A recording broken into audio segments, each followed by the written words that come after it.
Welcome, everyone. This is a special panel hosted by the Center for European Policy Analysis. My name is Dr. Andrew Novo, and I am the non-resident fellow with SIPA's Transatlantic Defense and Security Program. Today, we have a special event on changing tides, great power competition in the Eastern Mediterranean. And so I'd like to say a couple of words about that concept and then introduce our distinguished panelists. So the premise of this event is that the Eastern Mediterranean is a unique and uniquely important region because it is perhaps the only region in the world where the interests of the four great powers of the European Union, the United States, Russia, and China overlap in substantive and dramatic ways. And as the world continues to develop and as great power competition continues, it's likely that the Eastern Mediterranean will become and remain an important area for all four of these great powers as they interact with each other and with the region in general. And so today we want to start to talk about how those powers are interacting and how the region itself is developing in that context. And we have four extremely distinguished speakers who can speak to these issues, who are very knowledgeable about the region and who are from the region or working in the region. And so we have Dr. Konstantinos Adamidis. Dr. Adamidis is an associate professor of international relations and the associate head of the Department of Politics and Governance at the University of Nicosia, where he's also the director of their diplomatic academy.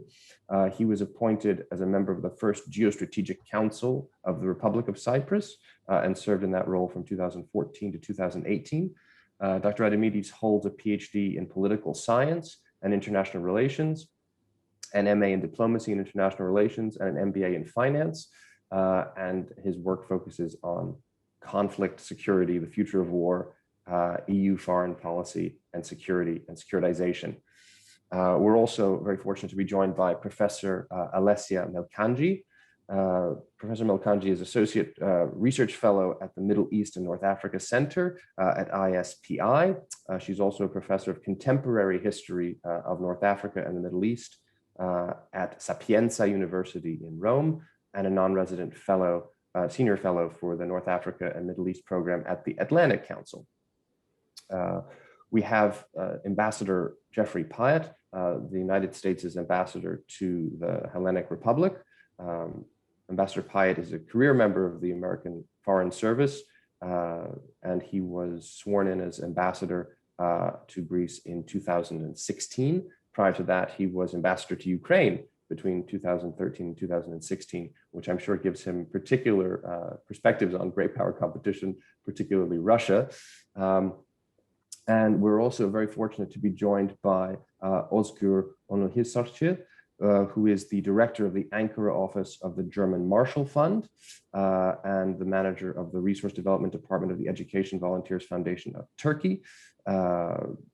So we're looking forward to a really interesting discussion which brings together the different experiences and the different perspectives of our panelists. So with that, having gone through the introductions, let's start. We're going to kick off actually with Dr. Adamidis. And my first question, sort of set the scene, if you will, is from a Cypriot perspective. So we have this island of Cyprus right at the heart of this Eastern Mediterranean situation. What are the greatest threats posed by actors like Russia and China to Eastern Mediterranean stability? I mean, everyone in the region is interested in stability of some sort. Their stabilities may look a bit different. So from a Cypriot perspective, what are the greatest threats to Eastern Mediterranean stability? Thank you, Andrew, and thank you for having me. It's a pleasure being with such distinguished guests. I'm sure we will have a very interesting discussion. So starting with your question, I mean, the phrasing of the question itself is very interesting. You know, the word threat and Cypriot perspective together will inevitably also include Turkey, but more on this in a few minutes. But before I go into that, I think it's important to note, to make a note in regards to Eastern Mediterranean from a Cypriot perspective. So when we refer to the East Med as a region, we can distinguish it, whether or not it includes the Syrian conflict in the equation, because if it does, the Russian presence and influence is much greater compared to not including the Syrian conflict in the calculus. So back to the Cypriot perspective, looking at the Russian and Chinese direct impact in the region is indeed possible, but it makes much more sense to examine them within the context of the Cypriot overarching threat, not only for the island, but also for the region that we're talking about. And for Cypriots, for better or worse, this overarching threat is always the same. It's essentially Turkey. So while we can examine the potential direct threats deriving from Russia or China, whether they are the hacking of the MFA, as we have seen a few years ago, or indirect threats such as an economic over-reliance on Russia, it makes much more sense to look at the potential threats from these two countries within the regional security architecture and how that may be affected by shifting interests between them and Turkey. So this is our biggest concern when it comes to the region. And just to clarify this, as a background, the Republic of Cyprus invested in a very specific regional East-Med security structure where the US is actually at the core, either directly or through other friendly states such as Israel and lately even the United Arab Emirates. So let me give you an example. As I'm sure you know, Senators Menendez and Rubio introduced the bill at the Senate aiming to, and I quote, promote security and energy partnerships in the Eastern Mediterranean, highlighting not only the importance of Greece and Israel, which is kind of given, but at the same time they describe Cyprus as a key strategic partner. And this just goes to show how the US is at the core of this security architecture that Cyprus perceives in the region. So what Cyprus wants to do is to maintain and strengthen this structure and these specific alignments that have been formed, not least because it doesn't have the flexibility to change course. Let's say Egypt and Israel can normalize their relations with Turkey, unlike Cyprus, which it cannot. So while the Republic of Cyprus does not necessarily rely on a mutually exclusive environment where the friends of Cyprus are those that oppose Turkey, it wants to at least safeguard that if there is a shift in interest alignment, Cyprus is not dropped from the equation. And this is where the issue of potential threats from China and Russia come in. So for Cyprus, the issue is not so much China or Russia independently, but how Turkey plays the game with these actors and how it can influence the more US-centric environment. And it is these Russia-Turkish relations, much more than the Chinese one, that can potentially change this balance. And this is one potential perceived threat from the Cypriot perspective. Interestingly, so far the East-Med, excluding perhaps Syria, does not have these two camps situation, where one is with the US and the other one with China and Russia. I mean, we even see Israel move to some extent towards China in Haifa, and the same goes for Lebanon, of course. Similarly, in Turkey, China has projects all over the country. It is also, of course, very well known that Cyprus has very close relations to Russia in regards to financial and cultural sectors, but also historically on a political level as well. So, and I'm going to close with this. It is important to note that Cyprus feels comfortable with its shift towards this US-centric framework, but it cannot afford to see these alignments collapse or change in a way that would better serve the Turkish interest at the expense of Cyprus. So it's not a concern in absolute terms, but rather in relative ones. So that said, while the Cypriot shift is important, it is also very, very important for Cyprus not to isolate itself from China and, more importantly, from Russia, given these close relations, historical ones that I mentioned. And Cypriots do not forget that Russia actually has maintained an unchanged position vis-à-vis the Cyprus problem, especially at the UN Security Council level. But this does not mean that Russia actually wants to see the Cyprus problem resolved, as that could potentially open the door for the only European non-NATO member in the region to move further westward and closer to NATO. That would facilitate the US efforts to contain Russia in the region. So in this respect, perhaps Russia too has to be a bit careful in balancing its relations to reduce the space available for the US to further solidify its growing relations with its actors. Thank you. That's a great way to kick us off, sort of with a microcosm. And just to pull back a little bit, but to keep with the theme of microcosm, Professor Melkanji, the Eastern Mediterranean is kind of a microcosm in a lot of ways for the international community. It has these elements of maritime security issues, which Konstantinos was just touching on. It has competition among regional powers. It has energy and economic issues. It has confronted migration crises in the past. We will see if the current situation in Afghanistan is going to lead to a new migration crisis, perhaps for the region or for Europe more broadly. And of course, as I tried to outline at the very beginning, of course, the Eastern Mediterranean has this overarching theme of great power competition. So, Professor Melkanji, could you sort of paint us a quick picture of some of those sources of tension that exist in the region, and perhaps set the scene a little bit, summarizing the existing great power relations in the region as you see them? Thank you, Andrew, and good afternoon to all. I'm delighted to be among this distinguished expert to discuss about the current Eastern Mediterranean geopolitical competition. Let me also thank the Center for European Policy Analysis for organizing such an important event. You were correct, Andrew. The Eastern Mediterranean has always been an area of important political and cultural developments, dense migration, but also a hotspot of international tensions. The past decades have been no different. The region remains a bridge for trade between Europe and Asia, whereas geopolitics have divided the island of Cyprus, and more migrants crossed the waters to escape hardship. The most recent addition included the findings of natural gas and the internationalization of the Libyan crisis. All these factors have transformed the Eastern Mediterranean in one of the main geopolitical hotspots, where new economic, military, and ideological struggles are underway.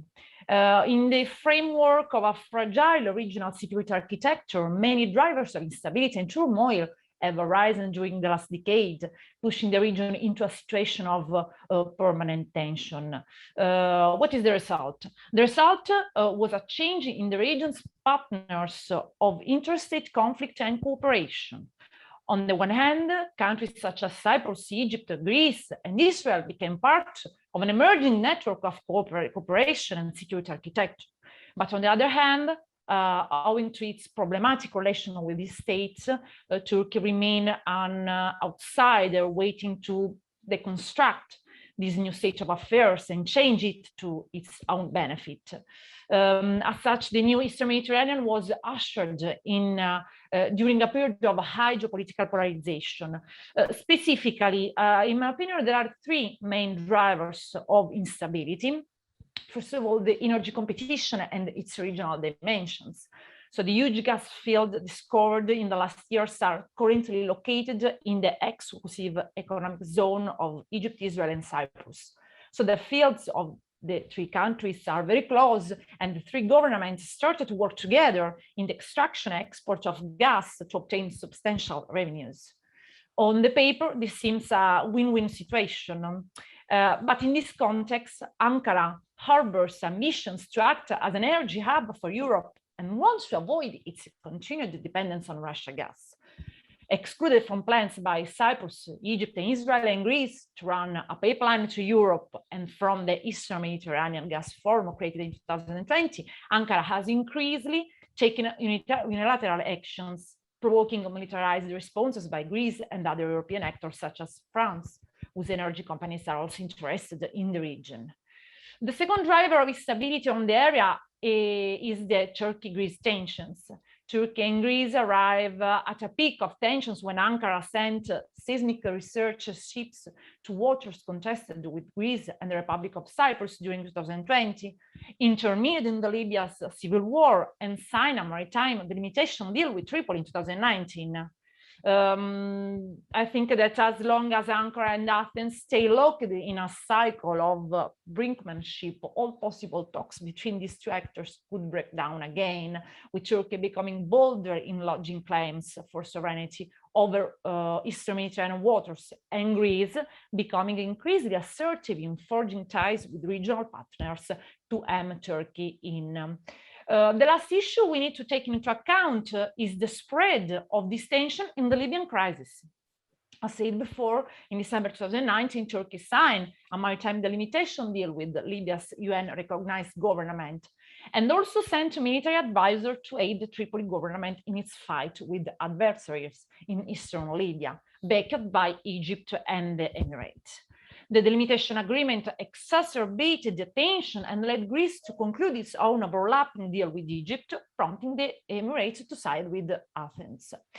Saying this, we need to consider another dynamic currently present in the region that, in my opinion, will be very important. And we are now seeing a sort of rebuilding of new alliance in the MENA region, which could pave the way for a general de-escalation of tensions in the Eastern Mediterranean. The starting point of this general appeasement could be considered the Gulf reconciliation culminated in the Al-Ula agreement among the Gulf monarchies, which opened the door for a possible rapprochement between Egypt and Turkey, and to the recent decision of Greece and Turkey to resume exploratory negotiation. So to conclude, I think that a long-standing improvement of the relations among states of the Eastern Mediterranean basin will have direct strategic implication for all the basin, diffusing tension and paving the way for possible initiatives to promote a more cooperative security architecture. Thank you very much. I'm sure this sort of increased cooperation is something that the United States would like to see in the region. So I'd like to turn to Ambassador Pyatt. How does the Eastern Mediterranean fit into the current foreign policy of the United States, especially when we think about it in terms of a long list of competing priorities that the Biden administration is going to confront, just like every administration confronts a long list of priorities. Where does the Eastern Mediterranean fit in that area, Ambassador? Yeah, thank you, Andrew, and thanks for having me on. I'm delighted to be part of this conversation. I think you answered your own question in your opening remarks with the emphasis on the unique character of the Eastern Mediterranean as a region that brings together all the elements of great power competition, but also the core of our transatlantic relationship and the shared values that underlie that relationship. I think it's really important for us all to remember that of those countries active in the Eastern Mediterranean that you talked about, the governments of Russia and China have a very different view of how the international system should be organized. We're obviously just in the opening phases of what will be a generational competition. And in terms of the Eastern Mediterranean front of that global competition, Greece has emerged as a really critical American ally, both because we have a shared vision for building peace, stability, economic prosperity on issues of energy and climate where our interests converge completely, but also because of our shared values and the foundation of a commitment to democracy that is held so deeply both in the United States and in Greece. I think one of the things that's been interesting to me over the past 5 years in Athens has been to see the redefinition of the geography of Greek foreign policy. The geopolitics of this region has shifted dramatically, both because of Greece's systematic effort over 2 administrations, both the Syriza government of Alexis Tsipras and now very enthusiastically by Prime Minister Mitsotakis to build new relations with Israel, with Cyprus, but also other key players in the Eastern Med and the Levant, UAE, Jordan, Egypt, Libya. And this new constellation of relationships that's changing dynamics around the region, opening new avenues for cooperation, for instance, on regional clean energy connectivity, on security cooperation, on counterterrorism cooperation. And then also what's happening to the north of Greece. And it is impossible to understate, I think, the importance of the Prespas Agreement and unlocking Greece's relationship with North Macedonia, but all of the Western Balkans. We had Foreign Minister Dendias in Skopje just a few days ago, talking about how Greece aspires to be North Macedonia's closest ally and partner. And that is dramatically shifting the dynamic around the region. The United States has strongly supported this more dynamic Greek foreign policy, including through our strong support, again, through two US administrations, the Trump administration and the Biden administration, for, in particular, the 3+1 cooperation framework with Greece, Israel, Cyprus, and the United States, which has been the signature element of this new geography. I should note also that these issues of cooperation and connectivity were a central facet of Senator Menendez's visit to Athens just a few days ago, and all of his conversations across the Greek government. And in that context, I would emphasize how seriously the United States government has worked to try to develop a strategic concept and a policy approach that capitalizes on this new dynamic. Much of the credit for starting this process I would give to SIPA's own Wes Mitchell, a good friend and colleague in the previous administration. But also important has been the work of Congress. The East Med Act of 2019 provided a congressional framework for US support and engagement in the 3+1 context, and Senator Menendez made clear in his visit to Athens and Cyprus recently that work is not finished. The Biden administration, of course, has prioritized the renewal and rebuilding of our alliance relationships. Greece is also a country that shares that strong transatlantic instinct.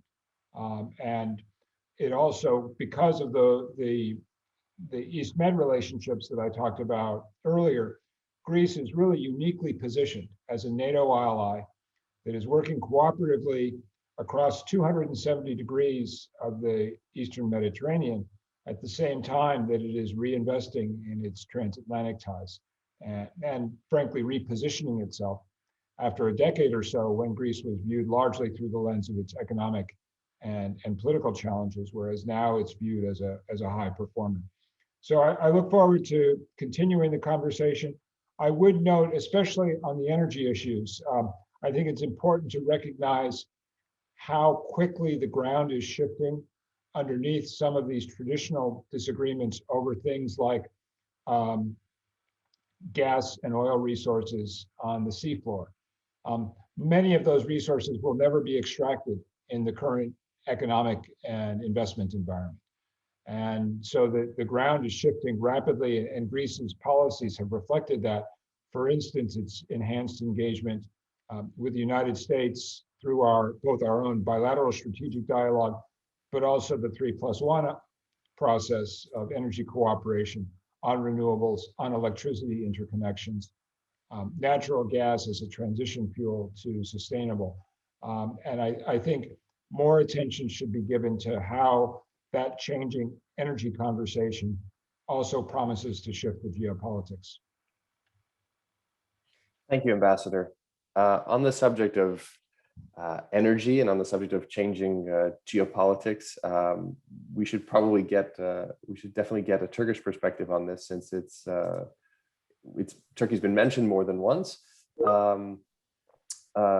Director Özgür Nusisarcıklı, can you describe, as a starting point, the security environment from the Turkish perspective when we talk about the Eastern Mediterranean? How does Turkey see its national interests in the region, and how do you think that either conflicts or aligns with the other regional players? Thank you very much, Andrew. Let me also express how happy I am to be part of this group, and I'm looking forward to this discussion.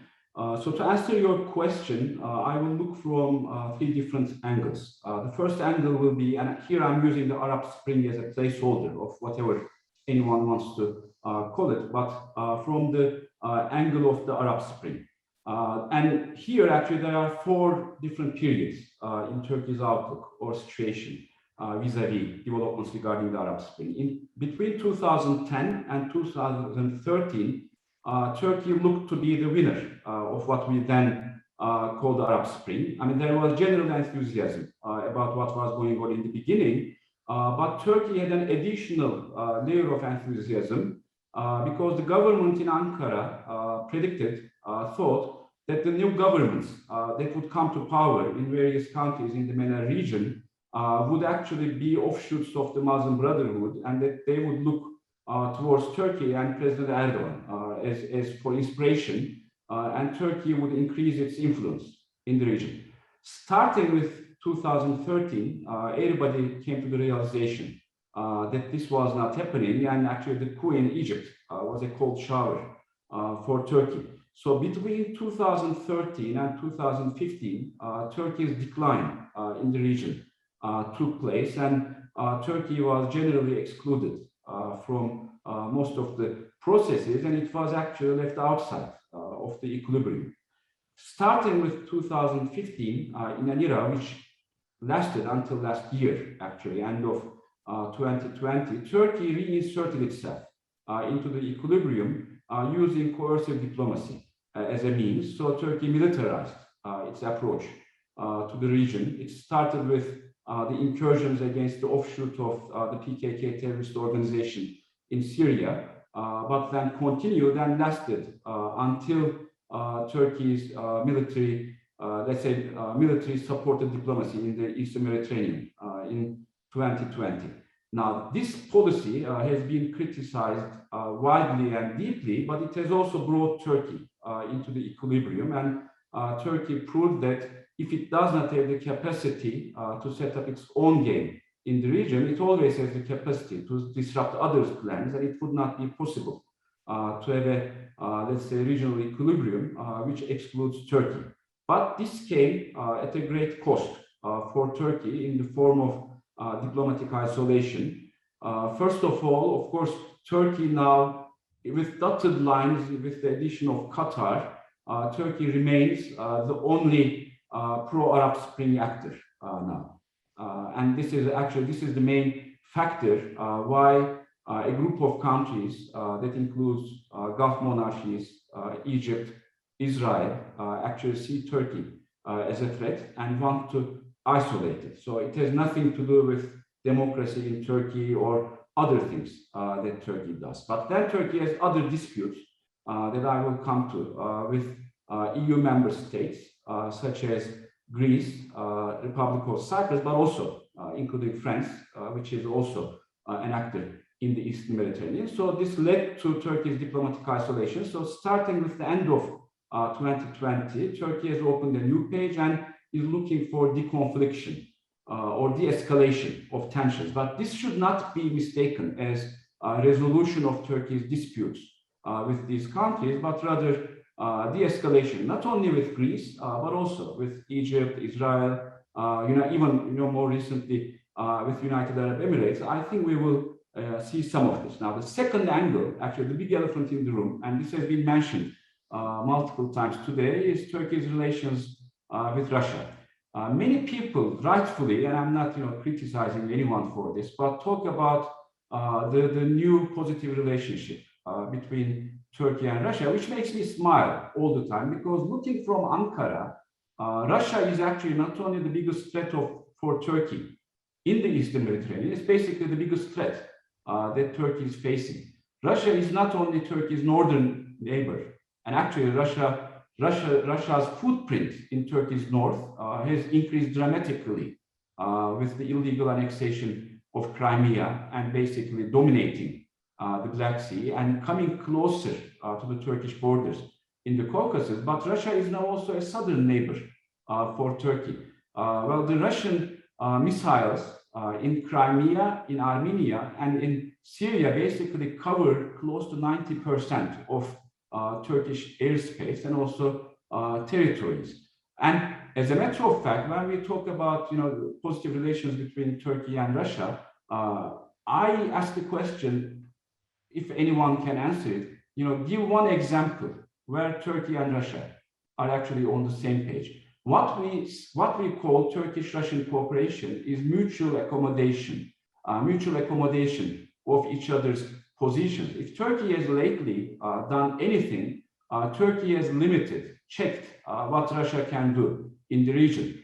We could go through all of them, but in Syria, basically Turkey drew a line in Idlib and has kept Russia inactive for a number of years. Of course, Turkey's capacity and capabilities are limited. So I don't know for how much longer Turkey can contain Russia on the Idlib de-escalation line, but Turkey has been doing this. And what would happen if Turkey failed to contain Russia there? Well, it would be a new wave of migrants, which is not only a problem for Turkey, but for all of Europe. Coming to Libya, what is at the end of the day, what Turkey has done is preventing a self-styled general that calls himself General Haftar, supported by Russia, in addition to the United Arab Emirates and a number of other Middle Eastern and European countries, from overthrowing the legitimate UN-recognized government in Tripoli. And if General Haftar had succeeded in reaching his plans, and he was actually very close to succeeding in his plans, Russia would have gained a strong foothold in Libya, and Turkey has prevented this from happening. We could go through other examples, but as a matter of fact, what's called Turkey-Russia rapprochement is mutual accommodation of each other's positions, which actually results in Turkey containing Russian ambitions.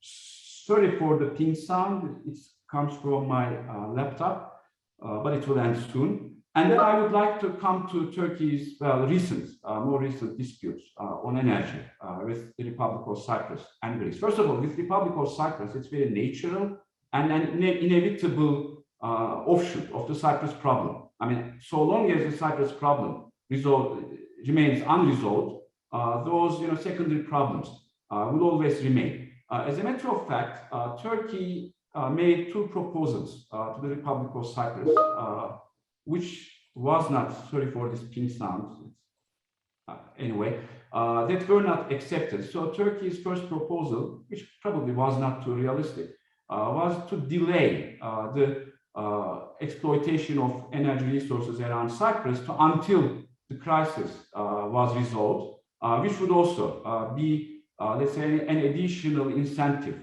for both sides in the conflict to be more, let's say, constructive. But it didn't happen also because, of course, there is no solution to the Cyprus problem over the horizon. So that was not possible. But actually, Turkey made another proposal that was very interesting.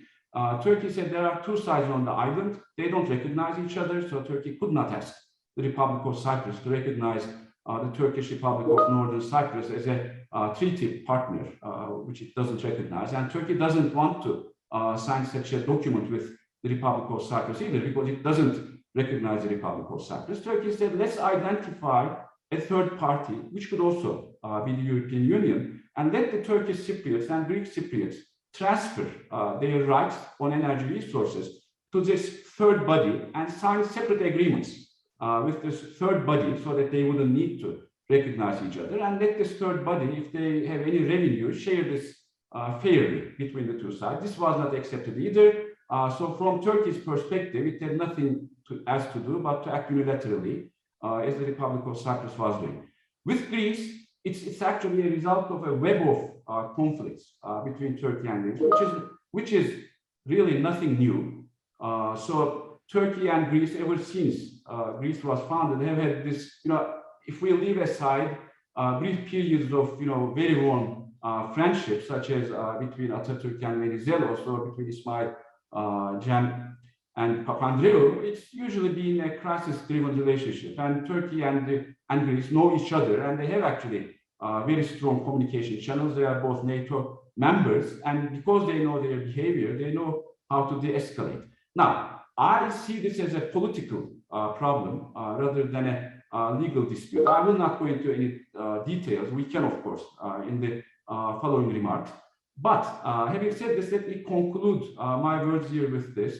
Until NATO allies, actually, even if they cannot resolve the disagreements between them, until they de-escalate the tensions between them, these tensions will inevitably be exploited mainly by Russia, but possibly in the future by China as well. So even if we cannot resolve the disagreements, I think that we should de-escalate. And here I would also criticize my own country for flexing its military muscles, because it's not how allies talk to each other. Thank you very much. Thank you indeed. Since you mentioned NATO, I'd like to. We have a number of issues that we want to touch on. So I'd like to come to each of the panelists in turn with this. Starting with Alessia with a question about sort of NATO and EU institutions, but then going to Ambassador Pyatt, and then to Konstantinos, especially on the Cyprus issue and the role of NATO or the EU in that, as well as the United States. So Alessia, we've started talking now about NATO and about the European Union and about their role in dealing with issues like the Cyprus dispute, their role in dealing with potential conflicts between Greece and Turkey, or between Turkey and Cyprus, as well as the role that they might play with regard to Russia or China's influence in the region. So could you tell us a little bit about the role that NATO or the EU, these sort of existing institutions, what's their current role? What are they currently doing with regard to these issues, with regard to the Cyprus dispute, with regard to tensions between Greece and Turkey, and of course, with regard to Russia and Chinese influence? And after we do that, I'd like the ambassador to talk about not only NATO and the EU, but also some of the new organizations that you had mentioned, Ambassador, this 3+1 structure, or the 3 Cs initiative. And then I'd like Konstantinos to talk specifically about Cyprus and the way the EU and NATO are functioning in that dispute. So please, Alessia, over to you. Thank you. If we speak about NATO and the EU, there was a loss of vision of a comprehensive, inclusive security architecture. Generally, we used to put EU and NATO in the same basket when asking this type of question, but we should understand that EU and NATO have different approach to deal with security crises within the basin. NATO is an organization which decides on consensus. So when one or more members are involved in a crisis, of course, this represents an obstacle. There are huge tensions within NATO between Turkey, Greece, and France, as we well know. And this could put into risk NATO's collective defense posture in the Mediterranean and weaken its political cohesion. Moreover, the perceived or real disengagement of the US has weakened NATO perspective and capacity to influence the situation. The EU had different problems. Firstly, the persistent differences in perspective among the state members and a barely visible geopolitical strategy which show a European Union fragmented and unable to find common voice and convergence.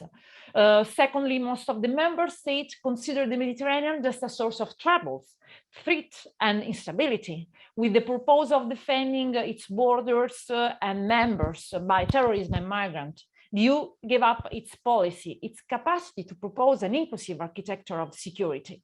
And this became a disaster for the basin and for all the Euro-Mediterranean policies carried out in the last years by the EU regarding the state of the southern shore. Looking at recent events, Ankara's strategy threatens 2 EU member states, Greece and Cyprus, on the basis of the exclusive economic zone territorial claims. So the main EU member states, in this case, have shown different position on this issue. With France calling for a unified action to contain Turkey, while Italy and Germany are taking a mediation role. In this context, there is the risk that the Euro-Mediterranean dimension could be marginalized to favor a global but more fragmented reality, where regional single-state actors interact with external powers, which role is growing within the region, such as China and Russia, without any effective multilateral framework.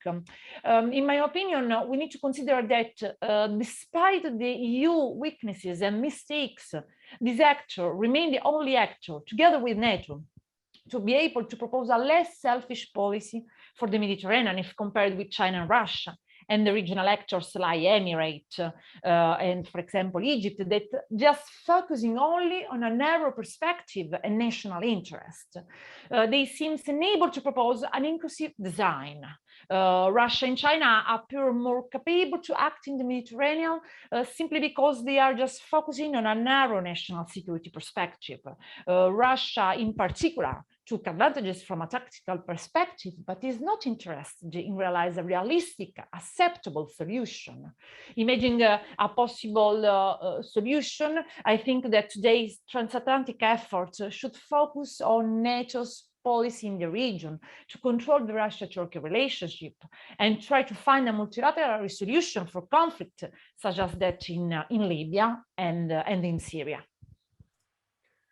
Thank you. So when we talk about the role of these institutions, as you said, the EU has a fragmented foreign policy. This is a sort of standard thing. I mean, we recognize all the time the EU's fragmentary nature. Does that, Ambassador Pyatin, how does that relate to these sort of new structures that are coming? If NATO and the EU are sort of struggling to respond to this, how do we see these new structures that you were talking about, the 3+1 structure, for example, and how can this facilitate cooperation? What does this kind of framework offer for its members? How does it relate to Chinese or Russian influence in the region? Thanks, Andrew. I think in some ways the answer lies in the point I made in my earlier remarks about Greece's emergence from economic crisis and the bandwidth that provided for Greece to be able to conduct a more strategic and ambitious foreign policy. For more than half a decade, Greece was so focused on just getting from one European Troika review to the next that there wasn't much bandwidth to begin thinking about where Greece's strategic interests lie and how best to protect those.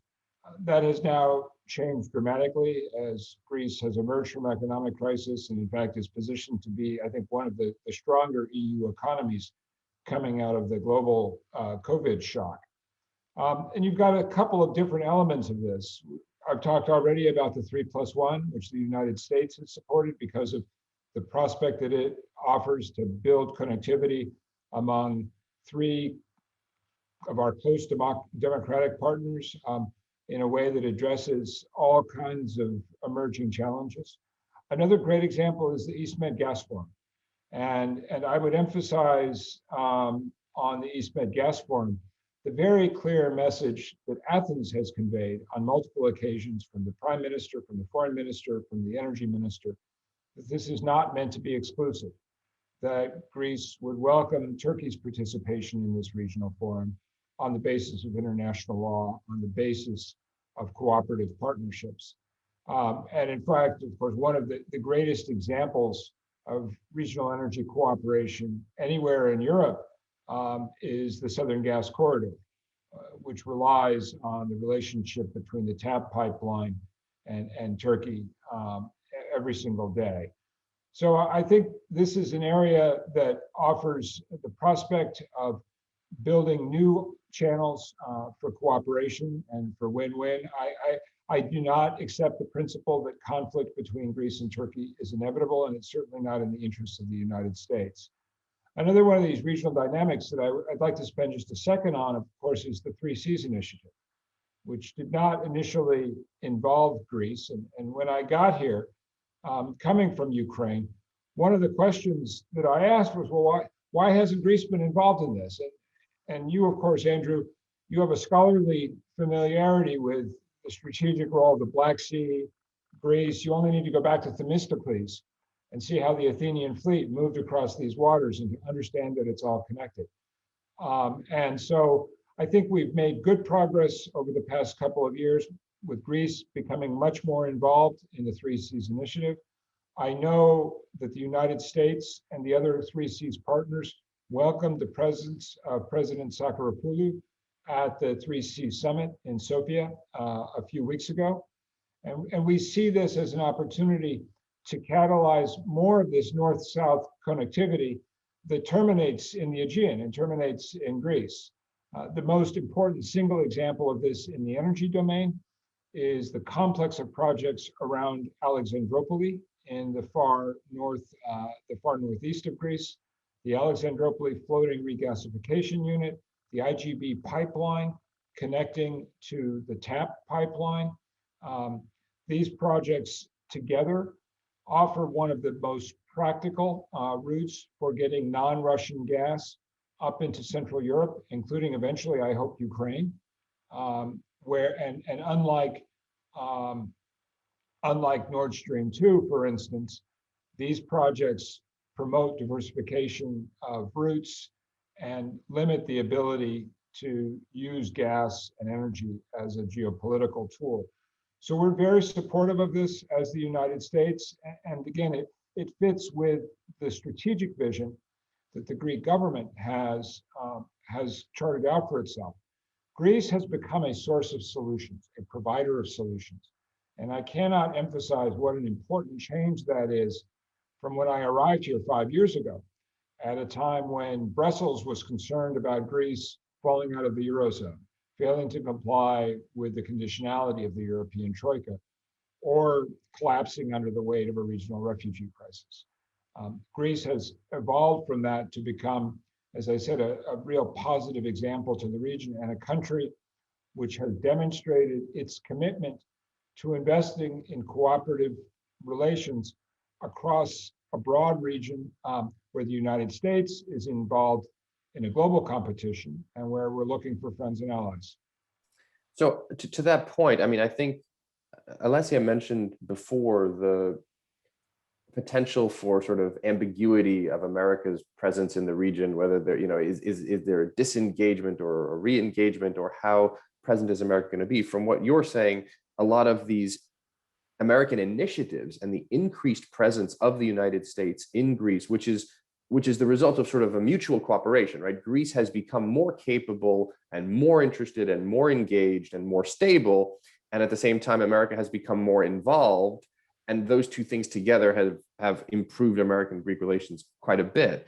And this provides perhaps a change in that narrative, or evidence of another narrative of, well, America is not leaving the region. America is very much engaged in the region, as you said, is making investments and creating partnerships which demonstrate an American commitment to the region, which is a good thing, right? I mean, it's a counter to the narrative of, oh, America is pulling back, America is retrenching, America is looking more internally. So perhaps we can talk a little bit further about that. Before we get to that specific point, Konstantinos, on the issue of the Cyprus dispute and its sort of role in how it impacts Eastern Mediterranean relations, how it impacts relations between the United States and the European Union, or between the European Union and Russia, and also, of course, relations with Turkey. What do you see potentially as a way forward with that? Would you relate it at all to a role for the transatlantic community, that they could play a role in this resolving this dispute? And would you relate it at all to the energy politics that we've been talking about? I mean, we've touched on these potential energy politics, and it always seems to me at this point in the conversation about the Eastern Mediterranean, there's the sort of great debate of, is energy a force that's going to increase the likelihood of a solution because everyone wants to pump gas and make money, and we can all live happily ever after and get rich?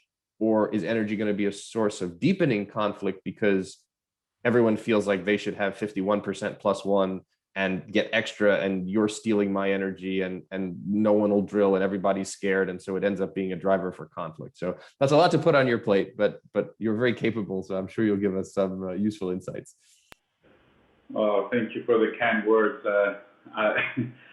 But yeah, it is complex, but I think it's not as complex as we frequently make it out to be. And starting with the notion that it's not really about energy.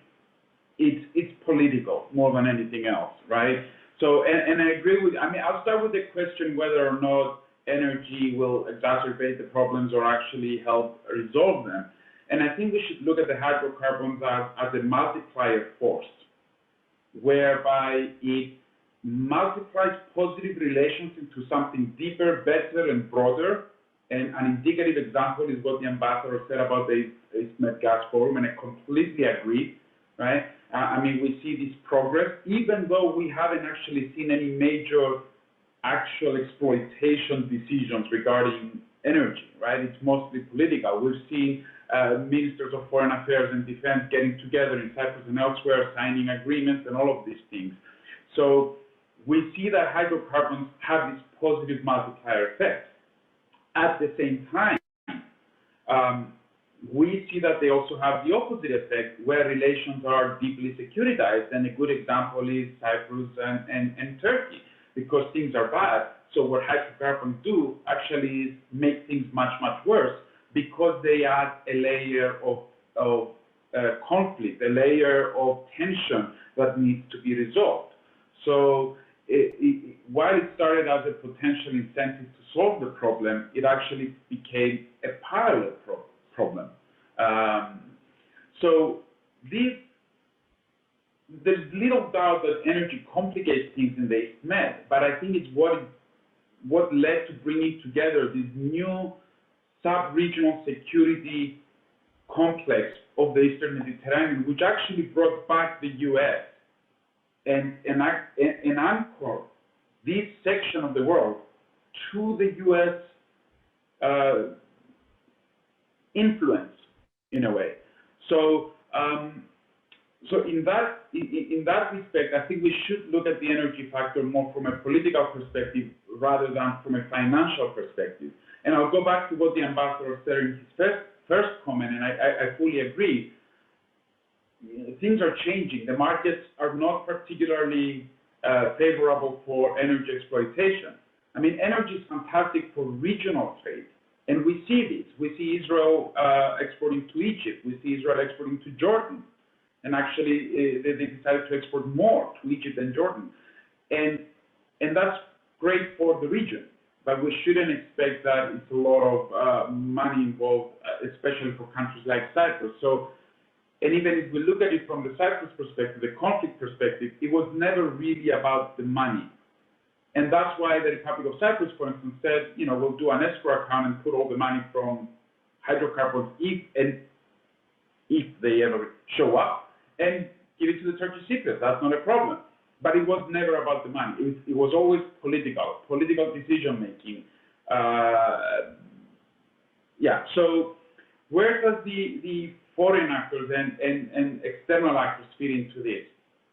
And obviously, NATO is very difficult for Cyprus because, one, we're not a member. Two, we cannot become a member because Turkey would veto even if we applied. And three, domestically, we have a very strong leftist party which would raise hell if a government tried to apply for NATO membership. At the same time, the EU and the US can potentially have a much bigger role to play, and I think this role has to do with maintaining the stability of this new architecture that has been developed. And I think this is the key thing. We shouldn't allow for spoiling either directly or spoiling by proxy. And this comes, the question comes here of perhaps double containment. Can the EU and the US actually contain both Turkey and Russia from behaving a certain way at the same region when you have, things in Libya and in Syria and in the East Med? So these are the challenges for the main external actors in this region. Other than that, I think the other part that the EU especially should look into is that this is a geopolitical test for the European Union. If it cannot help stabilize the East Med, which is in its own backyard, how can it expect to have a global voice? So it's an issue of reputation. It's an issue of credibility. If you cannot stabilize the situation between a member state and a candidate state, even on paper, then there's something wrong with your abilities to exert influence. So I think they should treat the ISMED with the vision of at least not allowing things to escalate, because things can escalate. And I agree. I mean, it's not out of the question to see escalation. And this has to do with the militarization of the Turkish foreign policy, or how did you phrase it before? It was military supported diplomacy, as was phrased before. So we see this constantly. We've seen escalation in Cyprus internally with the opening of the closed city of Varosha, for instance, partial opening, which is a huge deviation from the status quo. So escalation is not out of the question. The question is how we can maintain this stability, and this is where major actors come in, and this is where other actors that do not want this architecture can take advantage and start spoiling things. So on the subject of sort of the NATO and EU engagement in the region, I'd like to go back to Özgür to talk about what is Turkey's view then of NATO's engagement in the Eastern Mediterranean, its sort of future engagement in the Eastern Mediterranean, and is that impacted at all by sort of China's increasing presence, or China's presence in the Eastern Mediterranean and vis-a-vis Turkey, because China has an increasing relationship with Turkey. So how does that work in your view?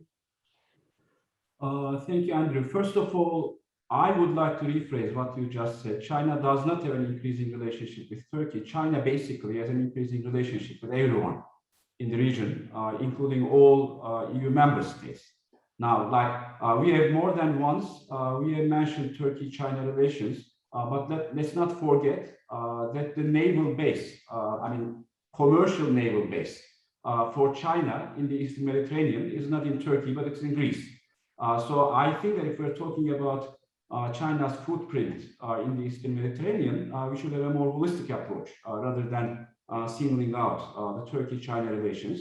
Having said this, I would like to say that as a matter of fact, the Turkey-China financial relationship is hardly as big and deep as Ankara would like. Like Ankara wants to see China as a source of finance, but it has not happened yet. And China is not a charity, so China will not support the Turkish economy for political reasons. Rather than that, China has a holistic strategy towards and also there is no Chinese strategy towards the Eastern Mediterranean. Basically, China wants to dominate trade and trade routes between China and Europe, and they are doing it all over. So if we want to discuss the issue, I think we should discuss it in broader terms. Now, regarding how Ankara sees NATO's role in the Eastern Mediterranean, there is no doubt that Turkey would like to see more NATO in the Eastern Mediterranean. There is no question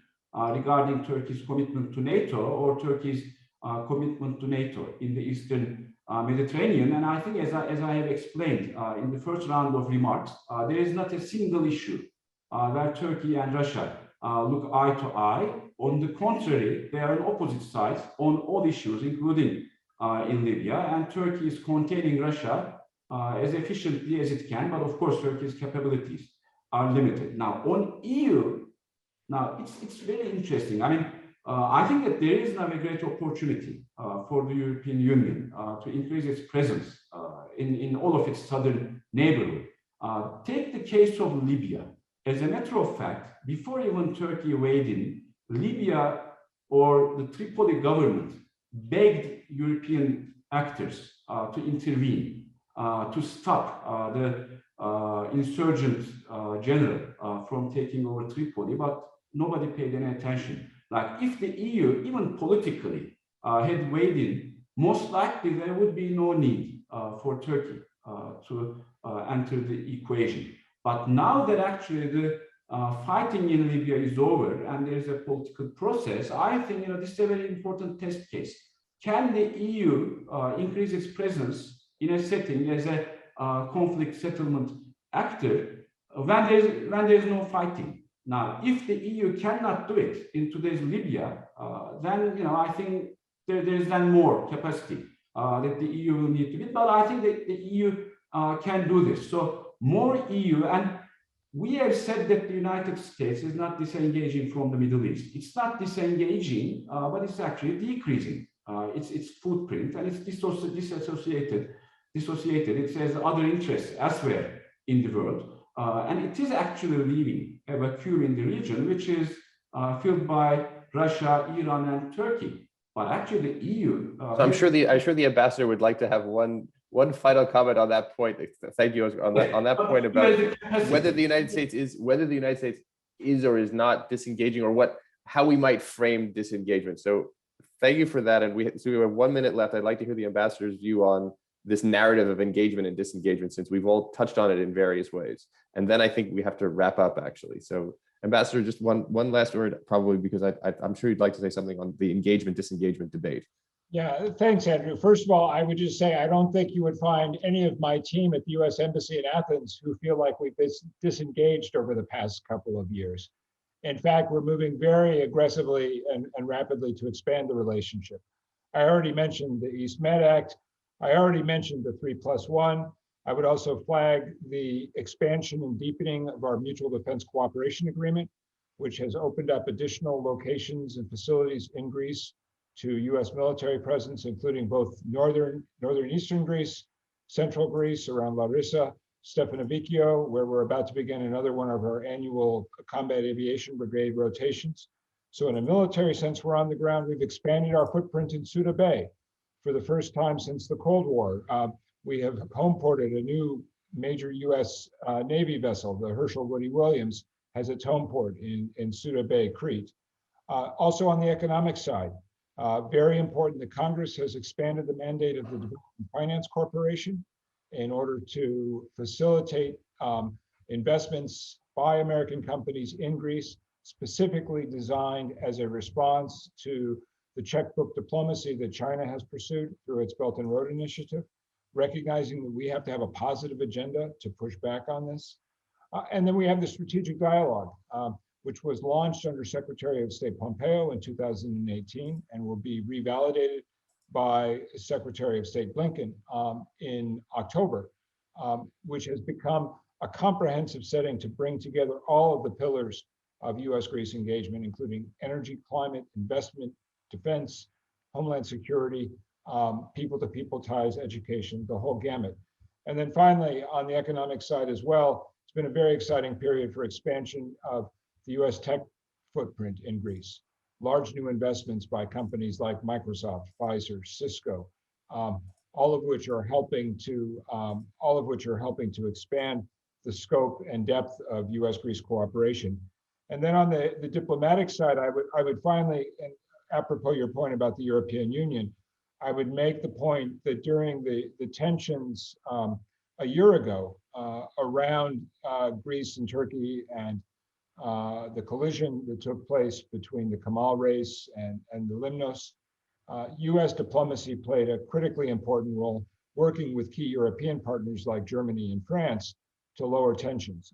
And I think we all can agree that it's good that we don't have that kind of risk of conflict among NATO allies, and that the governments are able to focus on their real priorities, which include economic recovery, combating the pandemic, and dealing with the kind of challenges that climate change has thrown up, including the devastating fires that both Greece and Turkey have suffered from over the past month or so. So I'd like to, I think unfortunately we are at our time, and I want to be sensitive to that. I think obviously there's a lot of material here. We could go on much more, and to the points that Alessia and Ozgur were making, there's so much there that we should talk about in terms of the depth of China's relations with Turkey and whether it's different from its relations, as you said, Ozgur, with everyone else, right? I mean, China's relationship with everyone is increasing.